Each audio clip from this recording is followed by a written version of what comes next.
வீட்டில இருந்தே வேலை செஞ்சால் மாதத்துக்கு 20,000லேருந்து 50,000 வரைக்கும் சம்பாதிக்கலாம்.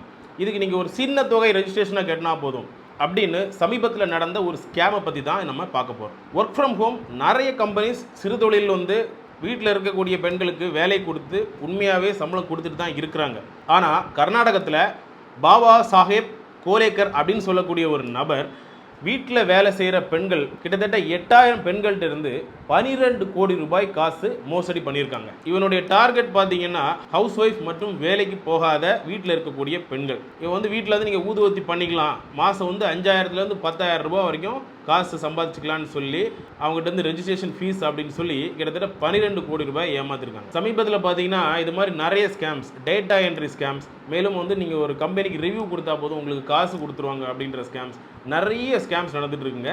இவங்க என்ன பண்ணுவாங்களா, நீங்கள் ஒரு ரெஜிஸ்ட்ரேஷன் ஃபீஸ் ஒரு 10,000 ரூபாய் இல்லைனா ஒரு 25,000 ரூபாய் நீங்கள் ரெஜிஸ்ட்ரேஷன் ஃபீஸ் கட்டணும், உங்களுக்கு வீட்டில் இருந்தே நீங்கள் சம்பாதிச்சிக்கலான்னு சொல்லி இதை மாதிரி ஆயிரக்கணக்கான பேர் லட்சக்கணக்கான பேர்கிட்ட காசு வாங்கிட்டு கோடிக்கணக்கான ரூபாய் வாங்கிட்டு எஸ்கேப் ஆயிடுவாங்க. ஸோ இந்த மாதிரி ஒரு கம்பெனி இல்லை ஒரு பர்சன் உங்களை அணுகும்போது நீங்கள் என்ன செய்யணும் அப்படின்னா, அந்த பர்சனுடைய பேக்ரவுண்டை நீங்கள் ப்ராப்பராக செக் பண்ணணும். அப்படி ஒரு கம்பெனி இருக்குதா இல்லை முடிஞ்சால் அந்த கம்பெனி நீங்கள் கண்டிப்பாக விசிட் பண்ணியிருக்கணுங்க.